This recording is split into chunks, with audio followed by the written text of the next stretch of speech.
I'm John Alterman, Senior Vice President, Brzezinski Chair in Global Security and Geostrategy, and the Director of the Middle East Program. I'm really delighted to see you all today.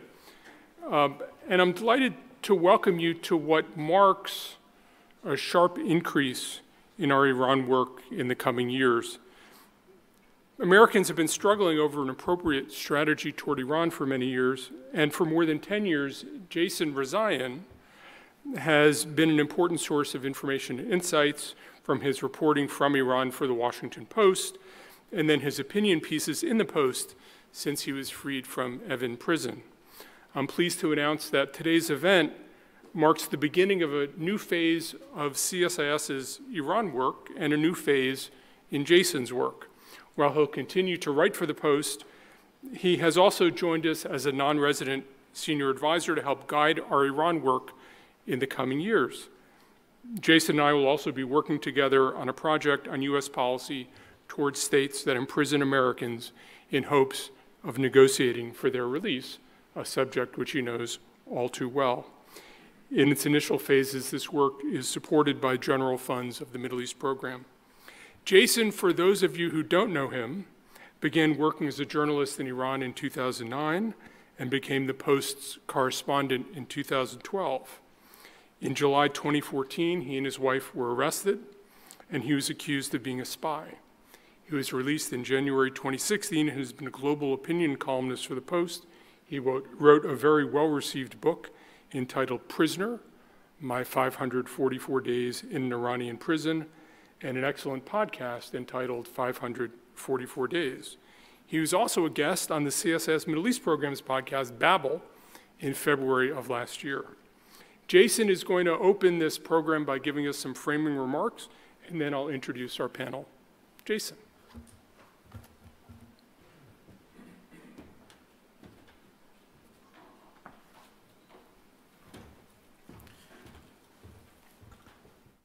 Thank you very much, Dr. Alterman. Thank you all for joining us here this afternoon. It's very exciting for me to start this new association with CSIS. It feels like a continuation of work that I've been doing for many years, and to have the opportunity to speak to audiences and convene conversations that are beyond the scope of what I can do in the Washington Post is an honor and a privilege, and one that I don't take lightly. When I first started traveling to Iran 20 years ago, just after I had graduated from college, I went with this notion that our coverage of this country, which I happen to have half of my ancestral roots in, is deficient. We don't understand it very well.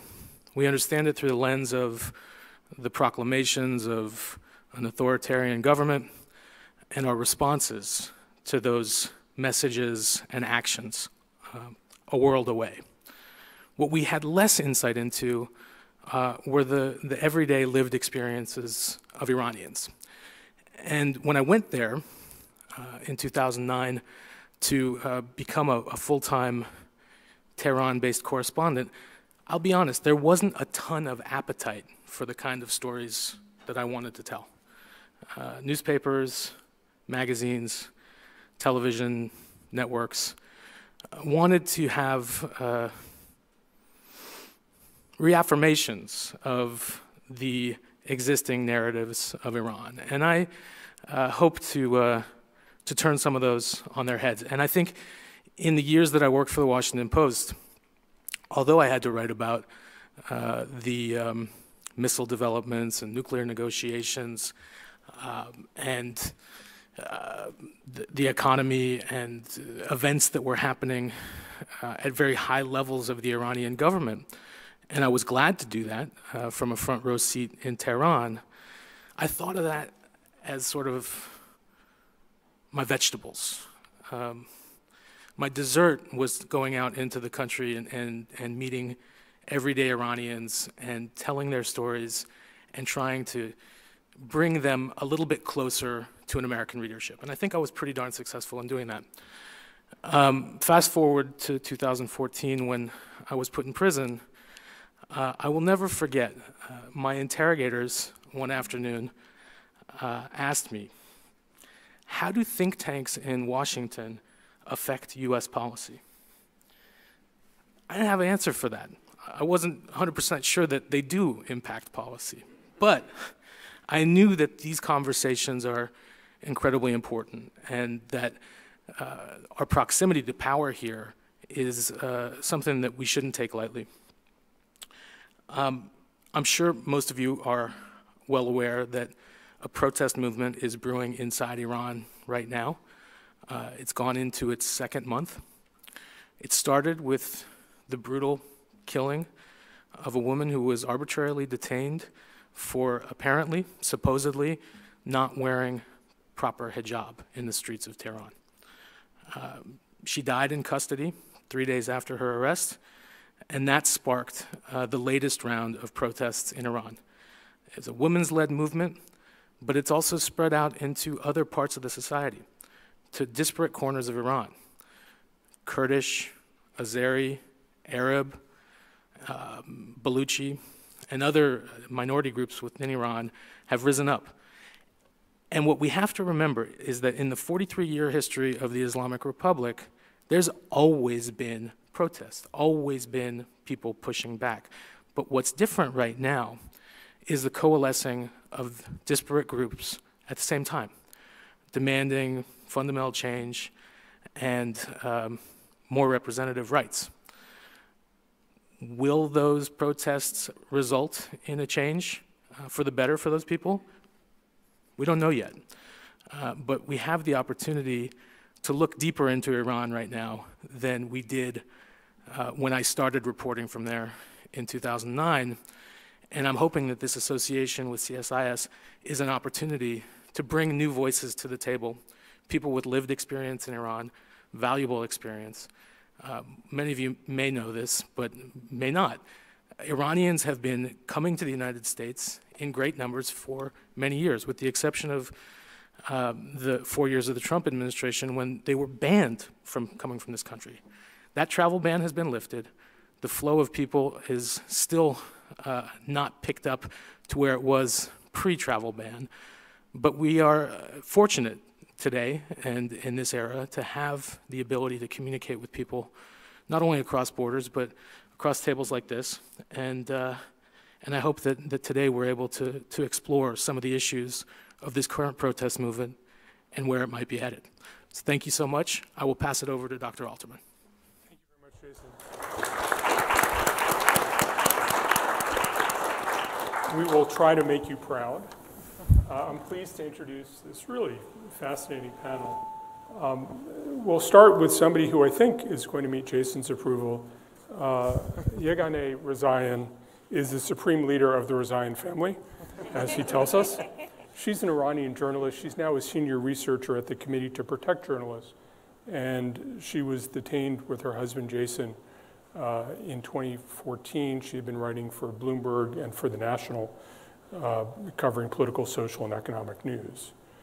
Arash Azizi is an adjunct instructor at New York University, where he focuses on the history of socialist and Islamist revolutionary movements. He is the author of a fascinating book called Shadow Commander, which looks at Iran's journey through the trajectory of Qasem Soleimani, who's the commander of the Quds Force. His writings appeared in various outlets, including the New York Times and the Washington Post. Kirsten Fontenrose is currently a non-resident senior fellow with the Atlantic Council's Scowcroft Middle East Security Initiative, which she directed until December of last year.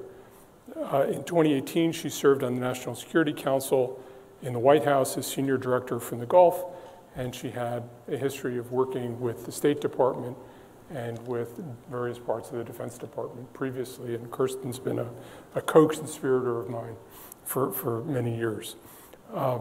So thank you all for joining us. I guess the first question is, we look at all of these protests going on in Iran. What strikes you as being really new and different? Iran has had, not only big protests, but Iran's had a lot of low-level protests for the last 3 or 4 years about water, about electricity, about jobs, the economy. Is there something really different here? And Arash, why don't we start with you, because I think you've probably thought most explicitly about protest, political change. What are you seeing that's really different here? The movement is all across society and it's society-wide. And it's no coincidence that in the streets of Tehran, they're using a slogan called "Besh nagid eteraz in enqelabe." Basically, it's a revolution. Don't call it a protest. And the word revolution appearing, it's very interesting because, I mean, you can't really call something a revolution until it's done, I guess. But not only people in Tehran are using it,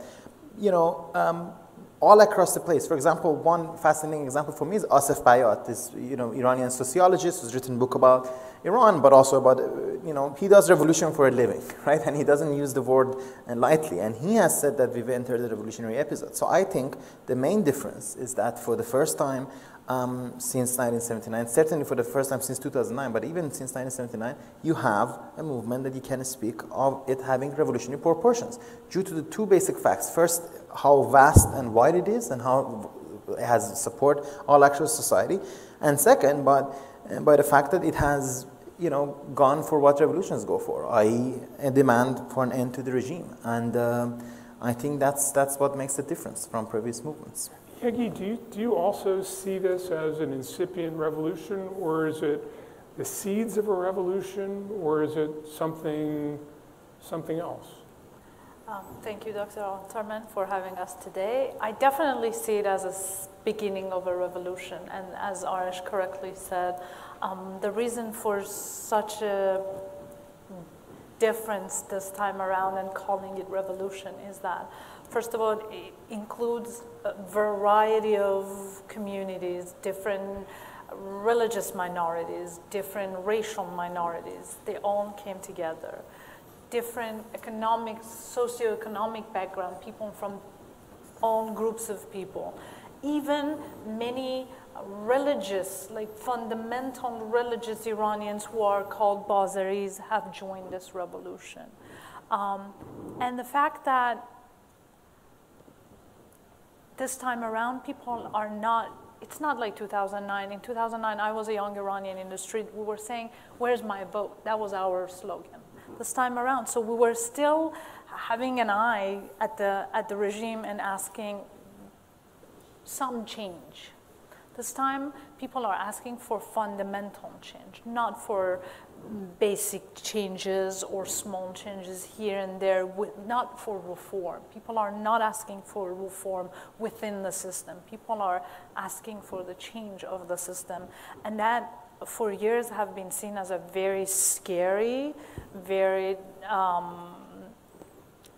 scary ask that comes with really high costs for Iranian people. But I think this time around, the younger generation who have seen their parents did a revolution and they saw us in 2009 being successful about demanding our asks, they are out in the streets sacrificing everything they have, which is their lives. A 16-year-old who's extremely smart, who's extremely educated for a 16-year-old, speaks perfect English, runs 3 or 4 different YouTube channels, creates content on her cell phone, and has been connected to the world as much as the connection was available to her, like internet, is out and demanding regime change and is not afraid of sacrificing her life and eventually gets killed. So I definitely call it a revolution. I call it a women-led revolution because it started as a protest against 40 years of gender apartheid that this regime imposed on Iranian women. And I really appreciate the support of Iranian men. Kirsten, does this smell like a revolution to you? I think it's even less important whether we in Washington think it does than how it's framed. And I think the framing is important because it transfers the dialogue about it to something where, oh, well, this is then possible. We've seen so many protests over the past 20 years in Iran that we kind of default to a position of it's really not going to amount to anything, the regime will crush it. And while that may still be the case, speaking about it as a revolution changes the way the international community thinks about it. It suddenly looks like something we could back or something that might have a future. The one thing I think we have to remember is that no one understands revolution in Iran as well as the current regime. And so when you use the phrase revolution, it no longer becomes we're asking for change within the system. As you mentioned, it becomes an existential threat. And we know about this regime that their one motive is staying in power. There's not much else we can leverage with them. That existential threat then becomes a call to arms. So I think once you frame it as a revolution, you wake up the international community, but you also wake up the regime in whole new ways and potentially could unleash things from them as well. One of the things that I thought was very interesting as we think about the Arab Spring revolutions of 2010, 2011, it took more than 3 weeks for Al Jazeera to call what was happening in Tunisia a revolution. It took 3 days to call what was happening in Egypt a revolution. There's a way in which the language is really important.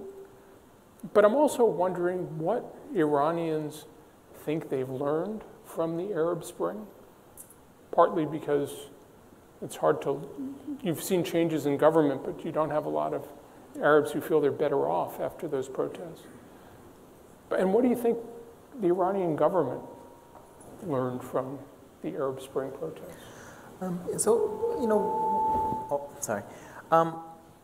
First, one thing I should say is that Iranians really didn't want a revolution, right? Iranians of my generation, those who are on the left always like a revolution, so we would always speak about it. But the average Iranian, the last thing they wanted was a revolution because they had lived through 79. They really tried not to have a revolution, right?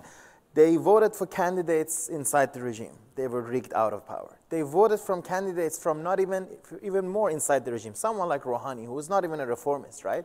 He was basically disqualified. The opposition candidates weren't even allowed to sit in the parliament. And by opposition, I mean sort of very inside the regime.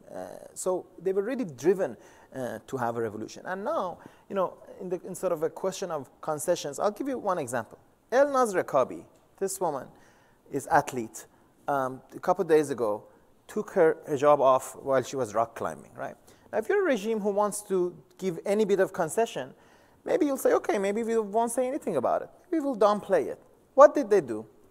They forced her within a day to do a forced confession on Instagram. They took her one day early to Tehran, and on Instagram she said, oh, apparently my hijab tore off when I was going up, but this was just an accident. I mean, it's like such an insult to anyone's intelligence, right? So my point is the revolution was really brought upon despite the wishes of the people who were happy to go much sort of less costlier ways. Now, in terms of, but here we are, a regime that has not given any concessions for years now, and I always say it's hard to imagine the regime getting overthrown. Is always hard, but funnily enough, it's even harder to imagine them giving concessions. Can you imagine Khamenei coming and saying, this was our fault, we're gonna change things? So the revolution has, in that sense, had been brought upon by the people. Now, as to the question of the Arab Spring, I think a lot of people remember how many dictators were overthrown in Egypt and Tunisia. They've been sort of talking about it, and they try to sort of learn some of those lessons.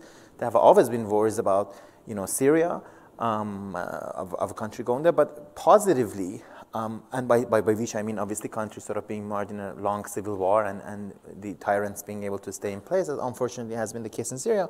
But positively also a lot of people think about ways to avoid that. And I think a strong Iranian national identity is one of them. It's no accident that the movement starts in somewhere like Kurdistan, and the slogan "Woman, Life, Freedom," of course, is rooted in the Kurdish movement. But very immediately you have everywhere sort of trans-Iranian, if you will, movement that pledges unity. Now, I think the danger is always there, and one has to be very conscious in adopting policies that to keep Iranian integrity and sort of prevent the societal collapse. But I think Iranians have really learned those lessons from the Arab world. But I mean, on the first point, and when you say basically the regime has lost its legitimacy to govern, I think that's the way I'd boil it down. But regimes that have lost their legitimacy to govern often govern for decades. I mean, there's nothing about being authoritarian, oppressive, not having consented to govern that means that you're about to lose power. And I guess the policy question is there enough protest? Are people willing to risk enough that they can actually threaten the regime's hold on power? And what's the avenue to do that? And while I've heard both of you talk about the missteps, the repression of the regime, what I haven't heard is the sort of mechanism by which the regime would lose the will, lose the consent of security forces, would collapse in the face of this movement. We know this is a regime that has been willing to take huge economic hits for its policy toward the West, toward Israel, toward other countries. How do we go from what you argue is the legitimacy point to the losing power point? Yegi? I think it's very difficult for Iranian people to take over power anytime soon, and one factor for that is that Iran is not a country that mass population or civilians are armed in any form or shape. It's not United States that people have the right to bear guns, and that's why the fact that some racial minorities like Kurds and Baluchis started the protests and joined very strongly is very important, because they are the ones who have, if any group in Iran has any arms, is either Kurdish-Iranians who can give arms, get arms through Iraqi borders, or the Baluchis who have access to Pakistan and their allies across from the borders. Otherwise, people in Tehran, for example, don't have any access to any gun. But in terms of how long it takes, I honestly believe it will take a long time, because this is a regime that does not shy away from killing people. And that was one lesson we all learned from Arab Spring, because I remember in 2009, Iranians were the first Middle Eastern nation who started protests, and then Egypt and Tunisia followed, and Syria.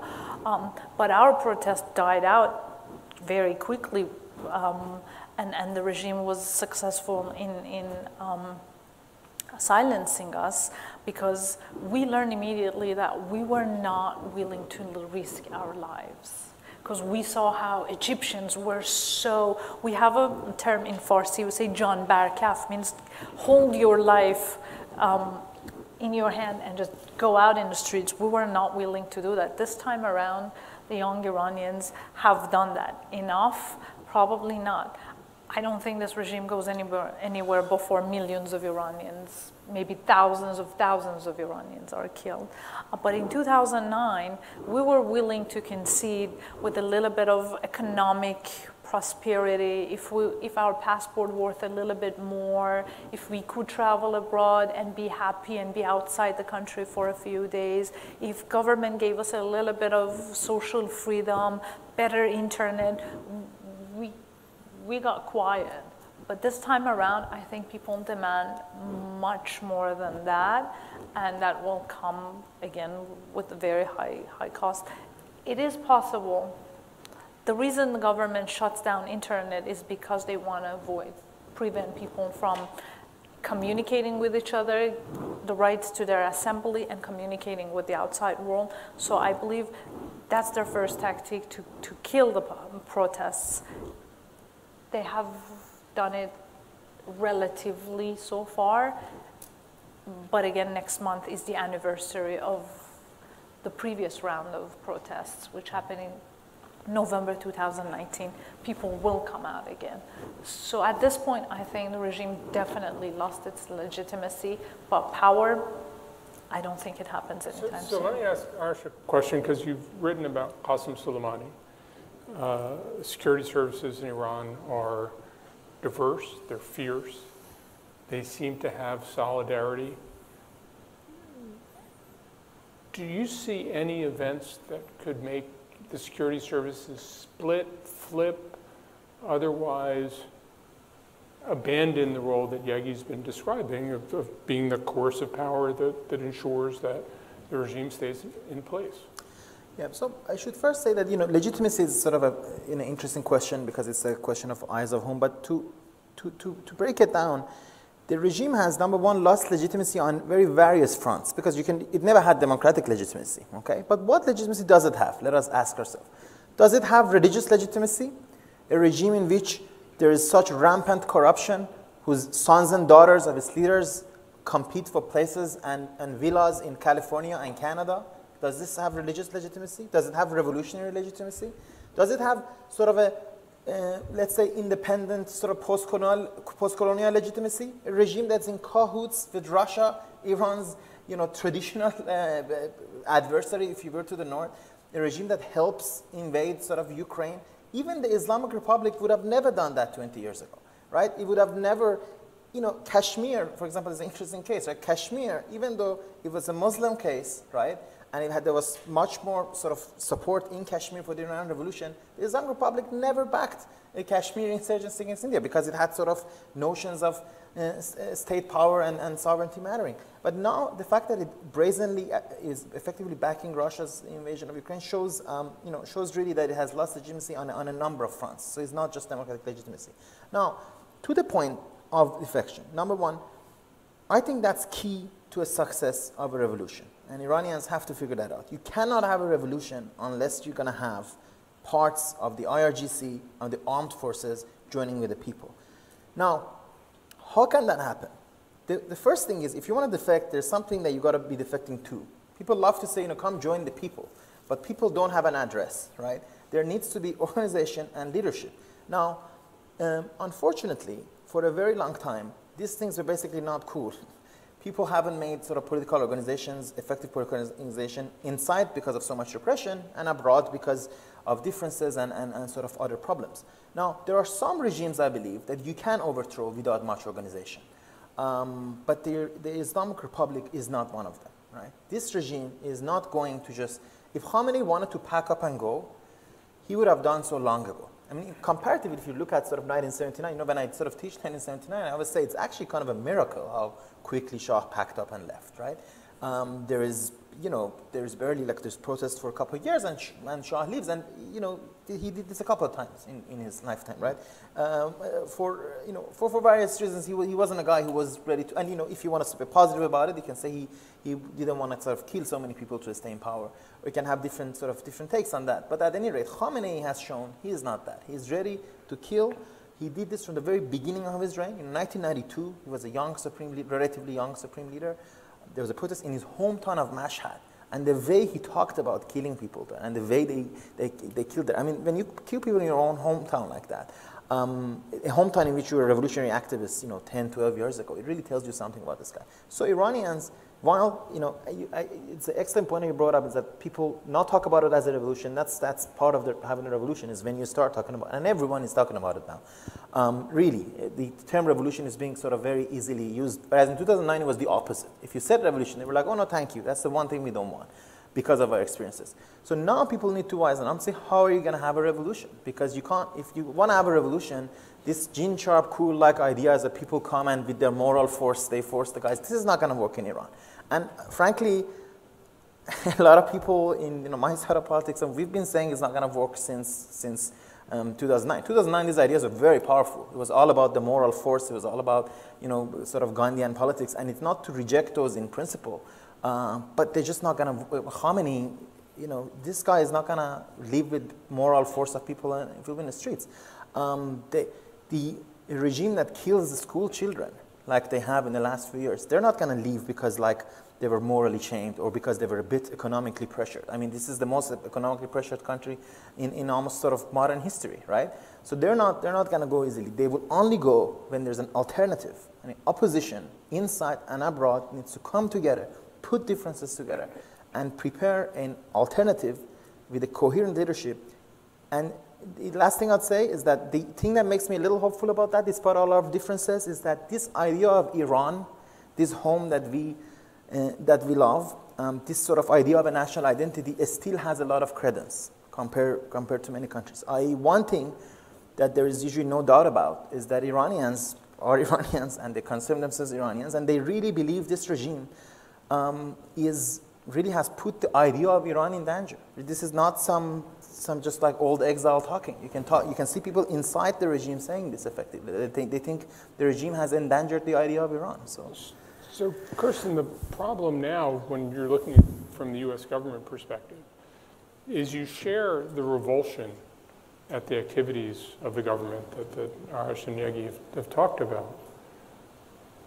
But Arash has pointed out that it's about Iranian nationalism, Iranian identity, which Americans aren't very good at wearing because we're not Iranian.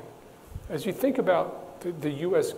government's potential areas of effort, lines of effort, what is that, the importance that it be homegrown and national, but also organized and unified? What kind of tools do you think the U.S. government has at its disposal to play a constructive role without undermining the very dynamics that Arash describes as being so promising? Actually, the nationalistic, identity of this is really attractive to Americans. We can empathize with that. It was much harder for something that was ideological. That's sort of not in the American zeitgeist. So this, again, this framing is helpful here, and I think with much of the West.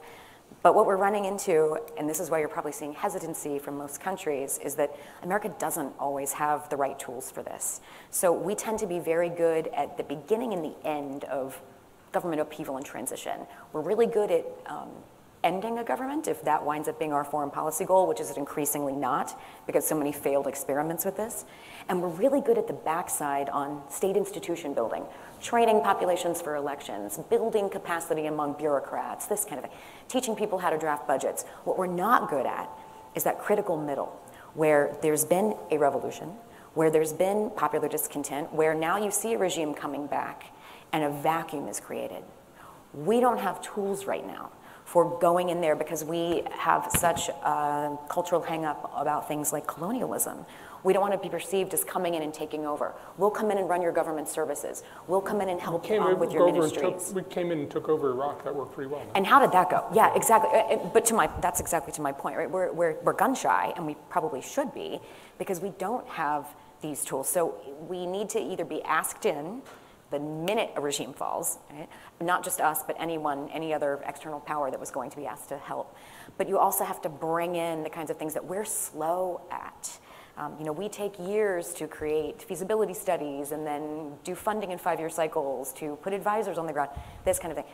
And so that in that vacuum, I joke that democracy abhors a vacuum, because when a regime falls, it does not create conditions for democracy to thrive. And of course, that's always the US foreign policy objective, right? Is can we create a democratic place here where it gives voice to all of these grievances and resolution of them? Because it creates infighting, it creates resource grabs, and democracy is not the default, even if it's what the people want. And so you do have to have these tools. We're working on them, and we shouldn't be doing it alone. Obviously, this should be, it should be Europe and partners elsewhere and Japan and lots of folks can be contributing to this kind of how do we do nation building in a way that doesn't look like colonialism, in a way that's stabilization on steroids. So quickly, mostly now what we call stabilization is really long term. How do we speed that up? And sometimes we can do it internally. Sometimes we need folks in other countries who are just better at making rapid decisions. There's always thinking about it. Every time there's a new administration, there's a new approach to it. How much of our effort do we want to put into the kinds of coffers that would contribute to that? So if there were a regime, fall, where does that money come from? Who are the people that go in, and then what do we think is palatable as an external partner to go in and sort of inflict in some ways, right? If you have a vacuum. So there has to be a please come from the folks on the ground, which means there has to be what you're talking about in terms of a unified plan or vision of some sort, right? Which we don't have right now, and we're not seeing among opposition groups who are very factionalized on the ground in Iran. So who would have the legitimacy after a fall to invite the US in? And then to bring what? So I think one thing that opposition groups anywhere can do to help us help them is to say, not we want arms or we want communications, or communications fine, we'll do that. But if we are successful in this, here's what we're going to need first. We're going to need somebody to come in and run sanitation. We need security at the energy facilities. This kind of thing. Because right now what happens is while people are in the streets yelling and protesting, the elites and the authorities are in the basements planning, and they know what the levers of power are, and they understand what critical infrastructure needs to be held, and they are planning for taking control of all of those, regardless of what the outcome is of protests. We saw that in Lebanon. We see it a lot of places. So, you know, how can the U.S. or other powers help with that? How can we come in and replace that institutional memory, or you know, help bolster what institutional memory remains of a bureaucracy or the like, without just taking over the country, without creating opposition from folks on the ground who don't want you there, without being perceived as a colonialist? One thing that the population in Iran is up against is this gun-shy feeling on the part of the states. We support you. So it's true across the country. But we're not sure how to get involved in ways that aren't, you know, we have covert ways to get involved, but of course that's with things like communications, or like it's not going to be coming in and running from you know, from the front office. We're going to have an opportunity for people to ask questions. If you're online, if there's an ask a question link on the web form. Do you have a handheld mic for the room as well? And we have a handheld mic in the room, so we'll go to that. But I'm going to be greedy and ask a few more questions. Yeah, you just heard Kirsten say we're good at the beginning and good at the very end. We're not very good at the middle. You suggested we might be in the middle, that people are talking about a revolution, that it's having broad support. What do you want the U.S. government to be doing? That's a very important question, but it's also a question that I'm sure many Iranians, whether inside or outside the country, especially the younger generation, are constantly asking themselves, because I remember having such a debate back in 2009. We were not sure whether we want the Obama administration's involvement, and if we want, what do we want? We didn't know what our asks are, and I think Iranians still don't know what their clear ask should be, because as Arash said, people inside are dealing with so many different problems, but the opposition outside is very marginalized. They constantly fight with each other. They have many, many differences. There is no clear leader. But I think there are several things that the U.S. government can help. I don't know if they are the only asks that we can make, but there are things. As Kirsten said, I think communications is very important. Iranians need communications help in the form of internet, for example. When the regime shuts down the internet in Iran, the way they describe it to us, it's like water faucet. They can easily shut it off, and then there's no Wi-Fi, there's no data on your phone, like no one can talk to anyone else. They even for a few days shut off all text messages, which I'm by no means any IT expert. I just can't believe they can shut off all people's text messages. It's mind-blowing if you want to think about, like, we're in the 21st century. How come no one can circumvent that? Or so U.S. government could render people mute by cutting off emojis. U.S. government can definitely offer IT helps in the form of communications, because if people cannot communicate with each other, as I said earlier, the protest will die out. And if people cannot communicate with the outside world, like if journalists cannot send the videos or photos of what is going on the ground, then no one will know about the brutality and the violence that the government is enforcing against civilians. That's one thing. Also, I think U.S. government can be extremely helpful with the Iranian dissidents, because what I have personally documented through my work at the Committee to Protect Journalists is that every time there's one of these mass protests in Iran for a few days or a few weeks, one thing that quickly follows is a group of, like a wave of immigration, Iranians who were detained or imprisoned, who come out on bail for a few days. They escape the country. They flee the first and foremost border. Their first access to freedom is Turkey, because Iranians with their passport cannot go to many places. There are actually very limited number of countries that Iranians can escape to, and one is Turkey. They go there, they're on the ground, Erdogan a few years ago signed a MOU with the Iran government that they extradite any Iranian dissidents that the regime asks for. So then imagine we have political figures, journalists, former political prisoners who are sitting on the ground in Turkey or places like that asking for help. It takes years for US government to be able to process some of these folks and help them, and other countries, other Western countries, to provide them with visa or safe shelter. So that's another help that the US government can definitely help. One thing we often see is that once some of these folks get on the inside US soil, it takes forever for them to get a social security. A journalist who was just imprisoned for a few years, came to the United States with the help of the State Department, now needs to be able to stand up on his feet and work and continue his reporting about a community that needs his voice, cannot get, for example, work authorization or things like that. These are very small but important helps that the US government can offer. Let me ask Arash about the question of international attention, because it seems to me that you could argue it's a double-edged sword, that it creates pressure on the regime, but it also creates pressure on the regime and makes this more existential. It creates resolve. It may delegitimize some internal actors as the regime characterizes them as agents of foreign actors.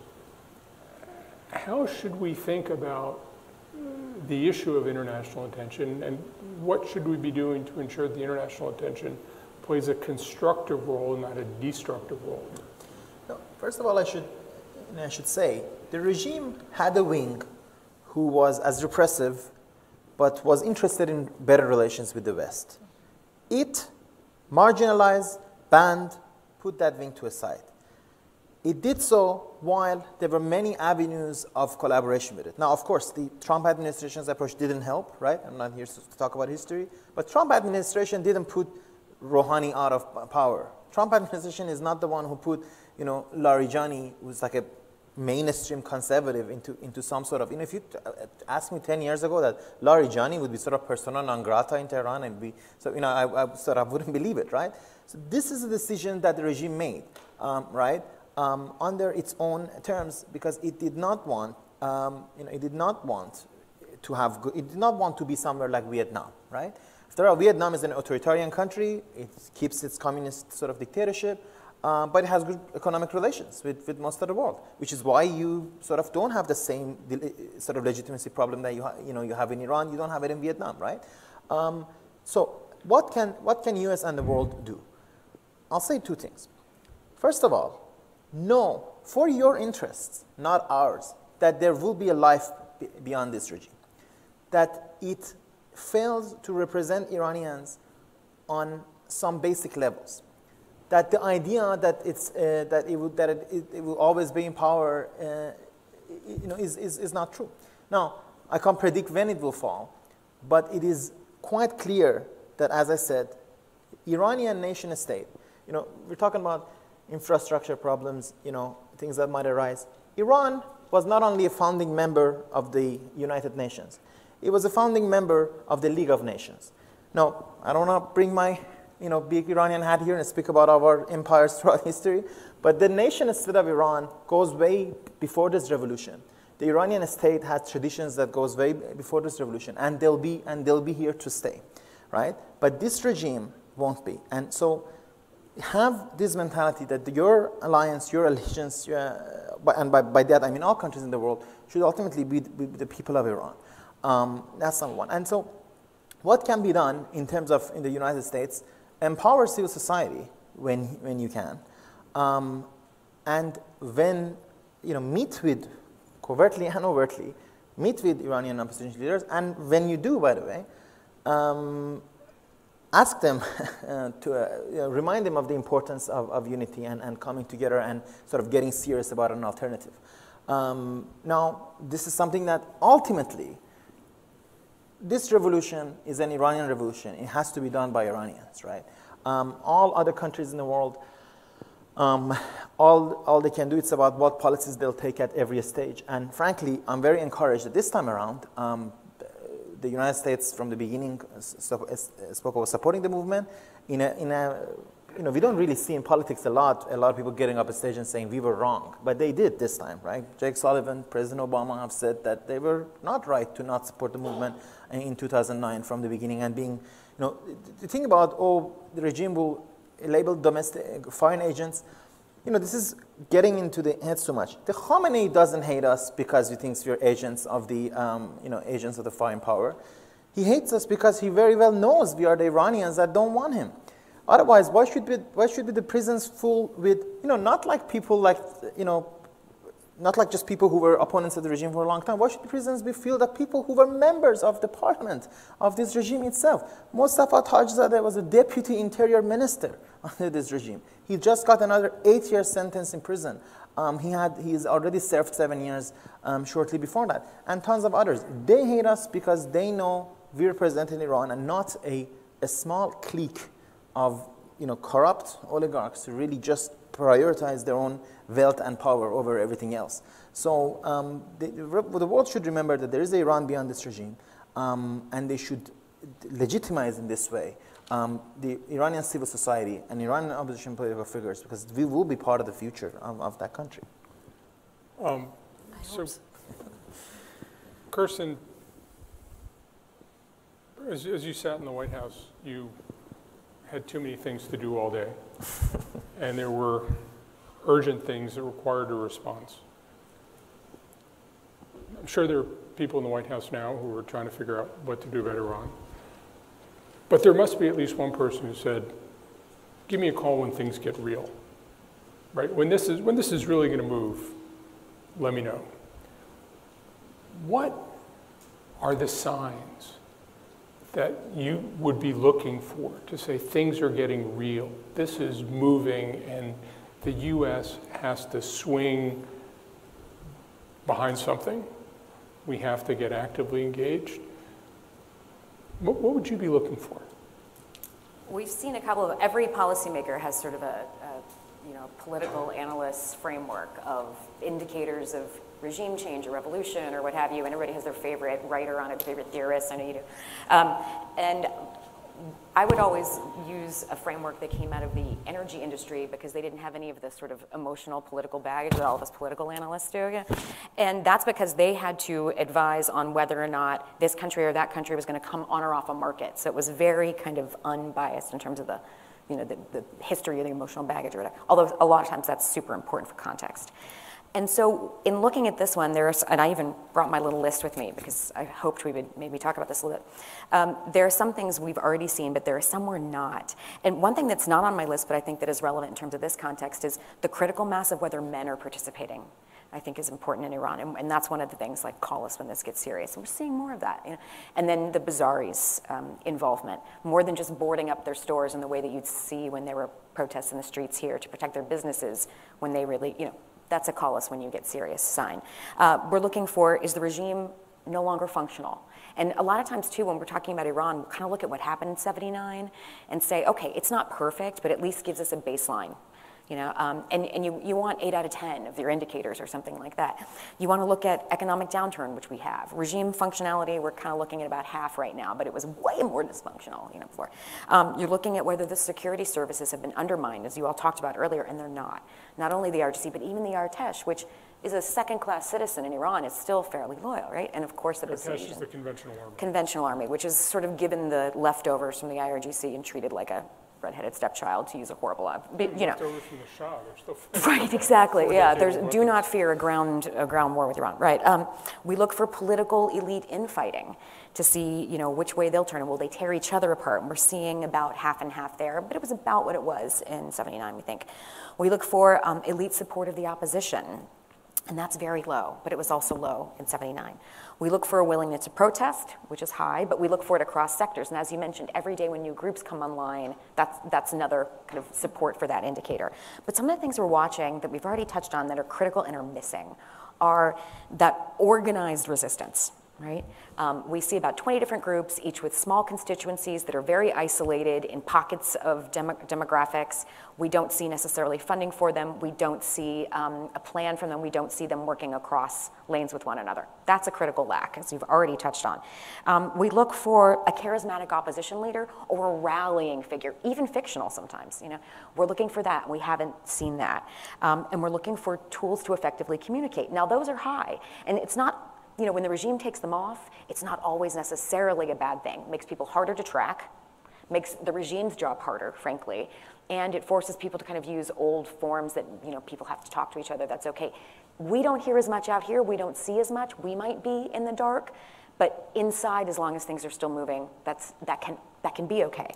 And then we look for, you know, does the current leadership have an off-ramp, or do they visualize an Iran without them, after them, you know? So if, you know, it doesn't always work. Gulf leaders have offered President Assad how many gilded lilies to, you know, jump out of Syria. Has not happened. But in this case, there's no off-ramp for this regime. So as we talked about it being existential, it's an all or nothing in our analysis. So, you know, as the US government's looking at it. So with a lot of these things missing, we're going, it's just not gonna come over that hill quite yet until some of these other pieces come together. And probably the piece that is the most doable is that organized opposition. It looks impossible. It hasn't been possible in Syria. It hasn't been possible in Libya. But there, you know, every country is different, and it's due to the will of the groups themselves. So, but if they're looking for the U.S. to go, oh, they're serious, now is the time for kind of a rallying of actual official, large-level support, more than public messaging or some covert communications tools. That's what they're looking for. That's what they're looking for. Unified opposition and a plan of action. Arash, do you agree with that? I'm going to go down the line, and then we're going to go to you and to the online audience for questions. And I think especially with the last point, I really agree. And you know, this is a key point that we need to, and by we I mean Iranians in a position, need to figure out. Now, of course, it's harder to do this inside Iran, but you know, people inside Iran, a lot of people, these people who are in jail, it's because they openly called, you know, against Khamenei. There are figures who have the potential of being unifying figure. A lot of us think of Nasrin Sotoudeh. Here's a person, a human rights lawyer who was supported by so many people, who was supported by many people across in limited political spectrum inside Iran. But even someone like Reza Pahlavi, the former crown prince, who's sort of one of the opposition figures, he spoke highly of Nasrin Sotoudeh. Now, in Iranian politics, if you're able to be praised both by people inside Tehran and Reza Pahlavi, you've done something. And Nasrin Sotoudeh has. I mean, she's just one figure, right? But I think the important thing that needs to come, you know, as I said, it needs to be clear to Iranians from both, you know, this we can both tell it to each other, but also hear from others, is that we're going to need a united opposition. And as you said, you know, this is the easiest part in a way, because at least it's, you know, there are tons of Iranians abroad, right? There are tons of Iranians. And, you know, whenever I put a list together as sort of an experiment, I tell to someone, you know, they're like, yes, yes, and then they hear someone on the list and like, you know, but that's actually how you have a list that wins. That, you know, that everybody would have someone to support on it, but also someone that they wouldn't like. After all, you know, I am sure when you had, you know, the American Revolution in the late 18th century, not everyone agreed, you know, over everything, but people were able to come together to bring down a government they didn't like. So it's gonna have to be like this in Iran. We cannot expect people, you know, if your precondition is to unite only with people who agree with you on everything, you're never gonna be able to do that. And the last thing I'd say, key to what you said earlier also, is that this needs to include significant parts of people who were in the regime before. They need to be shown a way out, right? They need to be shown a way out, and I think that's a very crucial part that we always forget. After all, even the Syrian opposition included people who were diplomats and prime ministers under Assad. No one thought these guys were angels, but they were understanding that, you know, you need them to join if you want to get anywhere. And in Iran, we're lucky enough to have many former government figures already who were pushed off by the regime because the regime limited itself more and more. If you're able to put them together, it gives an idea to that former Bastigi, that former RGC person, that former person over there, who they can have a future in a democratic Iran. they can have a future in the post, in the free Iran. Because if they imagine that there is no future, they're gonna want to fight to the last drop of their blood. Yeganeh, how will we know we're at a tipping point? Sorry? How will we know we're at a tipping point? Oh, I don't think we are there yet. How will we know? When the regime kills every last person. This regime that I see does not shy away from killing Iranians. And more Iranians should be willing to come out and sacrifice their lives, because there's no other way. I am, like many other Iranians, disappointed in not having a real opposition and not having the opposition coming together and having at least a couple of different representatives. And I don't think that happens. The online harassment that is happening in the past few days about the opposition people is unbelievable and does not unify the opposition. It's just more divisive, and until that happens, I think just the people inside should be willing to sacrifice their lives. Okay, thank you. We have a roving microphone if people have questions.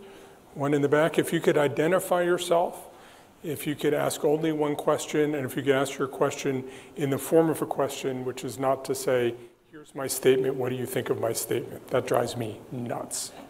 Thank you. My name is Aaron Kiesler. I'm a recent graduate from King's College London. I appreciated the discussion on the security services and the military and how they view this. I agree that's critical if they defect. I was wondering if you all had thoughts on other institutions or factions of the elites whose interests you see as critical to the survival or fall of the regime. Are there others in that circle we should be paying attention to?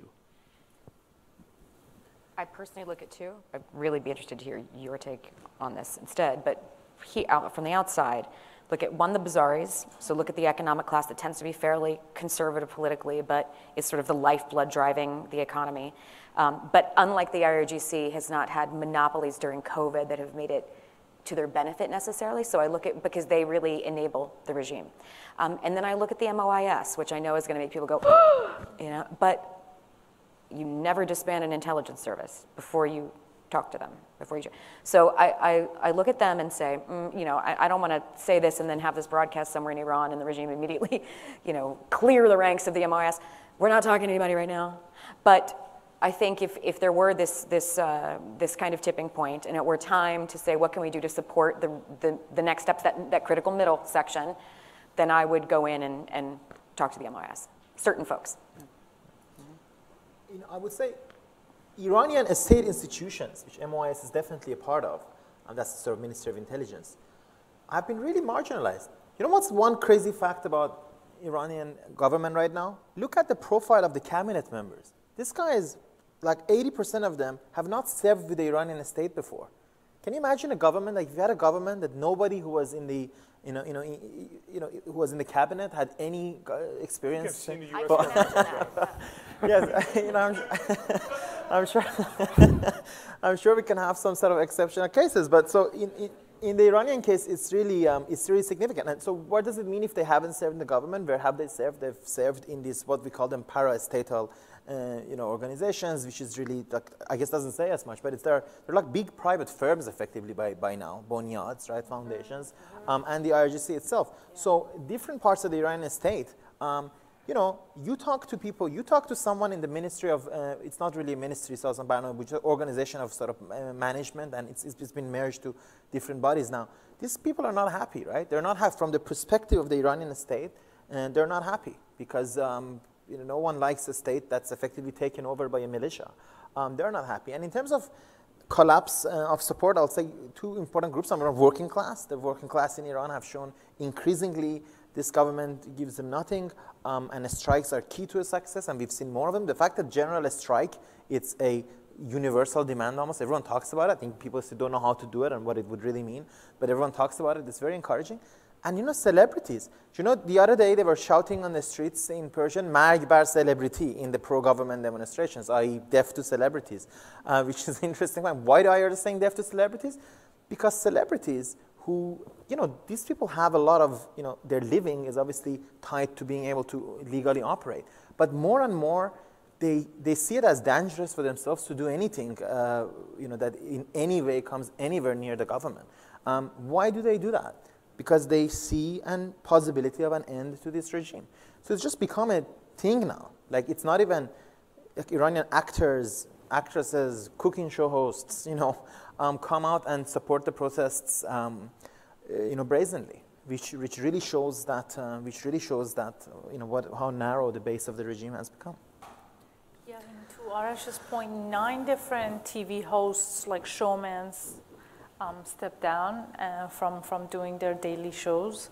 And the strikes, teachers have been doing strikes on and off for the past 4 or 5 years. Bus driver unions, it's unbelievable how brave these guys are. They have been on strikes for the past 3 or 4 years, again, on and off. In one day, just in one small city, they have arrested 200 teachers in one day because they were on strike. But I think Artesh will play a very important role. The day that Artesh is willing to come out and distance themselves from Arteshis, distance themselves from IRGC, and proving that if the regime wants us to come out and kill our brothers and sisters, we won't do that, is a day that I hope we are on the tipping point. John, can I make one more point? Because we were in a conversation this weekend with a Gulf elder statesman who has watched these things and, you know, watched all the revolution and then certainly watched the protests since then, who made a point that I found interesting. He said, we're watching the strikes by the oil and gas workers, because that industry, when that industry went on strike and pulled the plug from financing of in 79, that really contributed to the fall. So now the Iranian regime is not, the regime itself has a more diversified economy, if that makes any sense. Yeah. Yeah. Not necessarily the nation, but the regime itself. Yes. But watching that, you know, to what extent will those workers continue to participate, and then what impact would that have on the regime's ability to do things like keep streets open, keep electricity on, some of the things that, you know, could contribute to much larger discontent, even beyond the politically active Iranians, if they aren't able to do it. They're the kind of the trigger to that. Let's watch that space. Thank you. We have a question right here in the front row. Thank you. Samir Sumaida, I am former ambassador of Iraq to the United States. I want to go back to John's crucial question at the beginning, which was, how do you transit from loss of legitimacy to loss of power? And I'd like the panel to just drill down, especially on the role of the security forces. The security forces, as we know, when the Iranian regime started, they didn't trust the army, so they created the IRDC and the Basij and other establishments to protect themselves. And there are tensions between Itla'at and the IRDC, and there is a local police. How do you see the role of these different and desperate organizations in their reactions to the revolution? Are there individual members who are refusing to kill protesters? Are there some who are turning on their officers? This might happen down the road. I'd like to see the panel's views. And if you allow me, John, just one question about the internet.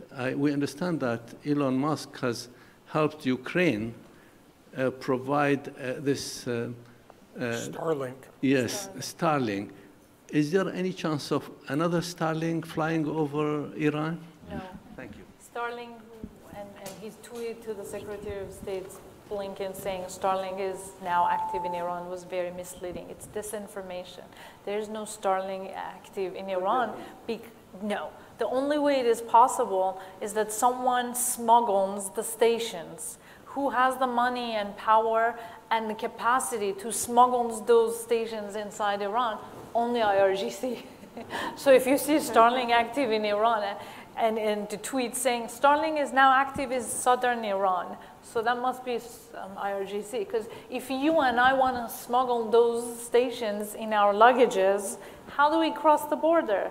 How is it possible that the IRGC or the airport police let you get in? Elon Musk isn't telling the truth.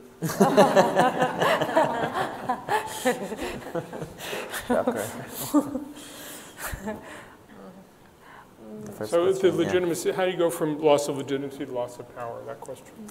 Look, the question of alternative sort of opposition and sort of a leadership is key again here, right? The thing that we have in common, and I want to emphasize this really, is not just some crazy guy keeps saying we are Iranian, our identity is strong. I think it's an important political factor that you don't have necessarily in every country, right? But you really do have it in Iran. If you have I have to say a lot of opposition figures have been good about this in a sense. When they speak about Iran, they often say there are tons of people in the IRGC and the Artesh that we can work with in the future. They'll say that these are the soldiers. And I would say, even as an Iranian, of course, in the 1980s, the IRGC and the Iranian army fought with the invading armies of Saddam Hussein, and we honor their sacrifice for that. Every Iranian would honor their sacrifice. They saved our country from the invasion that existed. And of course, we don't support the political goals of the leadership there. And we don't support the actions of the IRGC. We don't support the continuation of the war after liberation of Khorramshahr in 1983. But there's still a lot of respect for them. The current generation of leadership there don't have that respect, don't have that legitimacy. So I think the key is for that opposition leadership to be able to speak to a broad segments and to say to these people who are serving under the flag, on the tricolor flag of Iran, no matter what's in between it, that they will have a future, right? That they will have a future in the Iranian state. But not only, unfortunately, let me be very clear about this. Unfortunately, not only we're not seeing that in the kind of infighting, a lot of which is really encouraged by the regime itself, people who are slightly different are attacked as sort of pro-regime, and all that. I'm sure, we are, everyone is, actually there's no guide to know who is not attacked by pro-regime at some point. Masih Ali-Nejad, my friend, was a big sort of anti-compulsory hijab activist in New York. Even some people attack her as being pro-regime. So it just doesn't, she's a person who the regime wanted to kill on American soil, as many people know. So it's a very strange sort of a love relationship if she's pro-regime, right? So I think that's key. And when we will have that? Imagine if you just have an opposition leadership that really includes different wings, right? That, okay, there's, as I said, Mr. Pahlavi that I mentioned is there, but also, different sort of figures, and are there people who are people who were previously serving in the regime. They can speak as to what to do and what not to do. They can say, hey, whoever wants to break our unity now is working against the movement. After all, what did Ayatollah Khomeini do? You think Islamists were happy in 1979 to work with communists to bring down the Shah's regime? No, they weren't. Ayatollah Khomeini would say the true supporter of the revolution will only focus his anger on the Shah now because we need to be all united. Of course, we hate how it sort of went on after, but it was successful bringing down the Shah. And every successful revolution, how did Pinochet came down in Chile? Because Christian Democrats and communists were able to work together. They didn't like the sight of each other, right? Catholics and communists working together, but they were able to come together, against the Pinochet regime. Same in Spain. Same in, in Portugal, right? A lot of this democratic transition work when people of different dimensions are able to come together. Now, if we're lucky, if we get a charismatic leadership, but as you know, we can't sort of make that in a factory, right? But in absence of that, in absence of a charismatic leader, what we can have are figures that we like, that some people would like. So maybe not everybody, a lot of us, I'm on the left, as you can imagine. I wouldn't like someone like Pahlavi. But if there was a movement that included Mehrangiz Kar, Shirin Ebadi, the Nobel laureate, and these people that I respect, and that it also included people like Mr. Pahlavi, and it was a bigger umbrella, then we could all, we could all unite for it. This unity in favor of national interest, right? It's said a lot. I believe in it. And then we have to really believe in it. I mean, also in this country, if I may say, in different contexts, but it's very easily said. Everyone says, oh, I'm in favor of national interest. National interest, right, should really mean something beyond my immediate political platform, right? That we believe there is a national interest for Iran in the long term that includes going for the regime. When we have that, the defection of the source of the forces in the security forces will become much easier. They'll need not much convincing there. And that is the critical point. Just to your point, Ambassador, that we all know one of the definitions of a nation state is a monopoly over the control of violence in the country, right? And then over central banks, for instance, which then create the ability to provide services to the people that prevent the general public from coming out into the street. But if you don't flip, if you still have loyal guards at every single palace or then you're in trouble. And the reason Iran is a difficult situation for us in this turn is because it's because of that shadow government construct. This isn't a one government country, this is a two government country. So with the numbers that we estimate in the IRGC, for instance, and with the fact that this is also existential for them, there's no one talking about a future within IRGC unless we can somehow co-opt members, Right now that's not being discussed though, and I think until that is, I don't think you have a shot. I'll be completely frank. I hate to say that, but I'm of the mind that even when Khamenei dies, we're going to see weekend at Bernie's. You're going to have IRGC all over the streets before it's ever announced. You're going to have the next supreme leader decided. Everything's going to be in place before the population even knows, and certainly before we know out here, because of the IRGC's amount of control within the country over all institutions and the economy. So I think unless you can break that grasp or flip a few critical elements of that, make it worth their while, then you're really in a tough spot, much tougher than you would be in a common nation state that doesn't have this two government construct. I want to ask a question we got over the internet, and then I want to go back to the audience here. Somebody asked, Yeganeh, you put forward a pretty dark scenario of real bloodshed in Iran. Is there any level of bloodshed in Iran that would force international actors to intervene?